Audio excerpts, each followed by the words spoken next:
अस्सलाम वालेकुम नाजरीन, मैं हूं आपकी होस्ट समरा नाज और आप देख रहे हैं HI TV। नाजरीन, आज की वीडियो में हम बहुत अहम टॉपिक पे बात करेंगे। आज हम बात करेंगे गरीबों का मौत का बदला, कॉपी पेस्ट बजट, अशराफिया का बोल बाला। आज की वीडियो आपके सामने तुफैल मक्सी के ब्लॉग के रेफरेंस से पेश की जा रही है। तो चलिए वीडियो को शुरू करते हैं और इस अहम टॉपिक की तरफ नजर डालते हैं। नाजरीन, हम इस वक्त माहौलियाती बदहाली के बदतरीन मराहिल में दाखिल हैं, जिसकी वजह से रियासत मालियाती और मुआशी अदम इस्तेहकाम के दलदल में ज्यादा गहराई में धंस रहे हैं। इस तल्ख हकीकत पर फरेब का पर्दा डालने की कोई जरूरत नहीं। अब कई सालों से हम वही मानूस इकदाम को एक रस्म की तरह दोहरा रहे हैं, जहां बजट का ऐलान नेक नियति, बमायने बयानबाजी और रियासत की मजबूरियों के बारे में वाज़े याद दहानियों के साथ किया जाता है, जो तब्दील होती है और वो भी इन लोगों के बोझ में इजाफा हो जाता है। रजिस्टर्ड और कवानीन की तामील करने वाले टैक्सेस दहंदगान हैं। मंगल को जिस बजट का ऐलान किया गया वो भी इस पुराने तर्ज पर ही मौजूद है।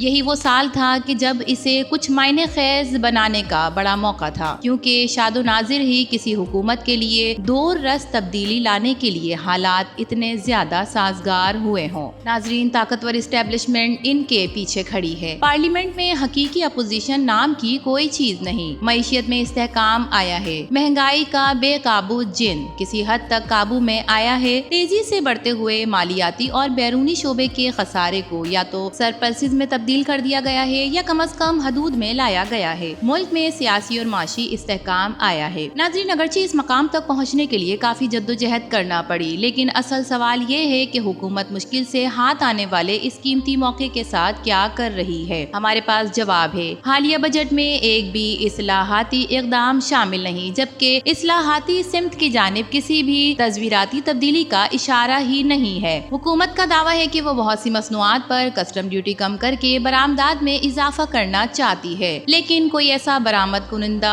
तलाश करना मुश्किल है जो इस तजवीज का ख्वाहिशमंद हो। बजट में जो सबसे अहम शोबा नजर आता है वो टैक्स की बुनियाद को वसी करने के लिए बनाए गए इकदाम हैं, लेकिन इसके बावजूद बजट में ज्यादातर ऑनलाइन मार्केट्स, आमदनियों और डिजिटल मईशियत की लेन देन के टैक्स धारे को लाने और तामील से इनकार करने वाले को सजा देने के लिए टैक्स कमीशन के इख्तियारात को बढ़ाने के लिए बनाए गए इकदाम शामिल हैं। महसूलात के उसूल के लिए चंद इकदाम तो तशवीशनाक हैं। गुज़िश्ता साल हुकूमत ने स्टेशनरी और बच्चों के लिए स्कूल के दीगर सामान पर टैक्स लागू किया था, और इस साल उन्होंने अचानक टैक्स को छूट देकर वापस ले लिया और असतज़ा पर टैक्स का एक बम फेंका है, जिसे उन्होंने चंद दिन पहले ही बरकरार रखने का वादा किया था। और इस फिर रस्मी पोस्ट बजट प्रेस कॉन्फ्रेंस पर बैठकर हमें बताया कि वो तालीम याफ्ता पाकिस्तानी नौजवानों के काम को कितनी अहमियत देते हैं, जो फ्रीलांसर के तौर पर मुल्क में 40 करोड़ डॉलर्स लेकर आए हैं। जबकि उन्होंने यहाँ तक कहा कि उन्हें उम्मीद है कि मुस्तकबिल में यही नौजवान 90 से 100 डॉलर्स फी घंटा कमा रहे होंगे। नाजरीन, ये वही पुराना बजट ड्रामा है। हुकूमत असतज़ा और प्रोफेसर्स पर मजीद टैक्स लगाती है, तलबा के लिए स्कूल के साजो सामान पर टैक्स लगाती है और फिर नौजवानों की तवानाई और सलाहियत की तारीफ करती है। वो इन लोगों पर तनकीद करते हैं जो टैक्स अदा नहीं करते, लेकिन साथ ही इन लोगों से ज्यादा पैसे लेते हैं जो पहले से टैक्स अदा कर रहे होते हैं। तनख्वाहदार तबके को सिर्फ इतना रिलीफ मिला कि वो हर माह सिर्फ एक बार पिज्जा डिलीवरी करवा सकते हैं।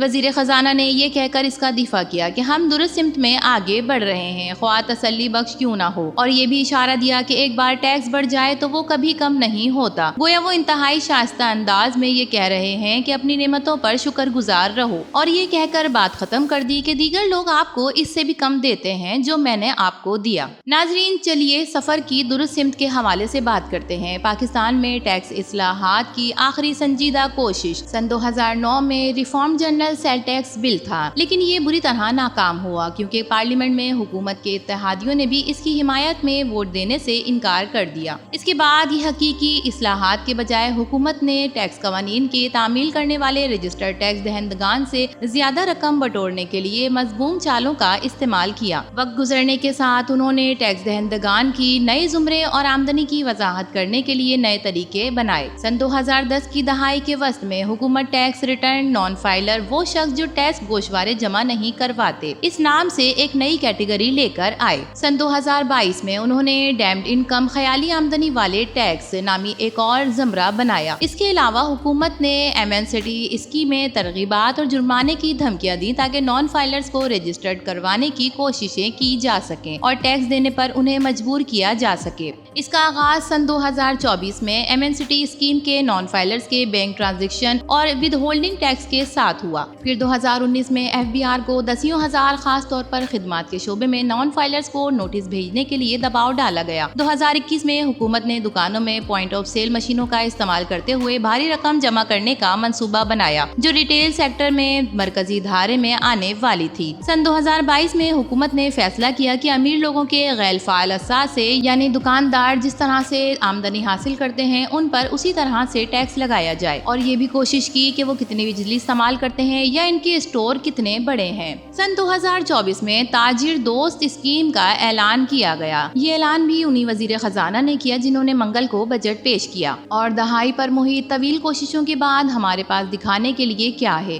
صرف ان لوگوں اور کاروباروں کی بڑی فہرستیں جو ابھی تک ٹیکس ادا نہیں کرتے ہیں۔ یہ تمام ٹیکس اسکیمیں اور حکومتی عملی اقدامات ایسی حکومت کو ظاہر کرتے ہیں جو محدود وسائل سے کام کرنے کے لیے جدوجہد کر رہی ہے۔ دوسری جانب ہر سال وہی عمل دہرایا جاتا ہے، ایک نئی اسکیم کا اعلان کیا جاتا ہے، جو لوگ ٹیکس ادا کرتے ہیں ان پر مزید بوجھ ڈال دیا جاتا ہے، جبکہ ہم سب کو یاد دہانی کروائی جاتی ہے کہ مشکل وقت ہے اور مالیاتی مواقع محدود ہیں۔ یہ جمود یا کسی طرح کی تبدیلی لانے میں ناکامی ریاست کو عدم استحکام کی مزید گہرائیوں میں دھکیل رہی ہے، کیونکہ یہ وہ ٹیکس دہندگان سے مزید رقم نچوڑ رہی ہے جبکہ اپنی بقیہ ضروریات قرض لے کر پوری کر رہی ہے۔ یہ سال اہم موڑ ثابت ہو سکتا ہے لیکن کچھ بھی نہیں بدلا، اس کے بجائے ہمیں پہاڑ جتنی اعتدال پسندی ملی ہے۔ ناظرین، جسے ہم بجٹ کہہ رہے ہیں، بہتری کی جانب پیش قدمی میں ناکامی کا ایک اور سال، IMF کے ایک جائزے سے لے کر اگلے تک بمشکل انتظام کرنے کا ایک اور سال، کیونکہ اس دائرے سے چھٹکارے کا کوئی حقیقی حل نظر نہیں آتا۔ ناظرین، امید کرتے ہیں طفیل مکسی کا یہ بلاگ اور ہماری ویڈیو آپ کو پسند آئی ہوگی۔ ویڈیو پسند آئے تو اسے لائک کیجئے، HITV کو سبسکرائب کیجئے۔ تو پھر ملیں گے کسی اور نئی ویڈیو کے ساتھ، تب تک کے لیے اللہ حافظ۔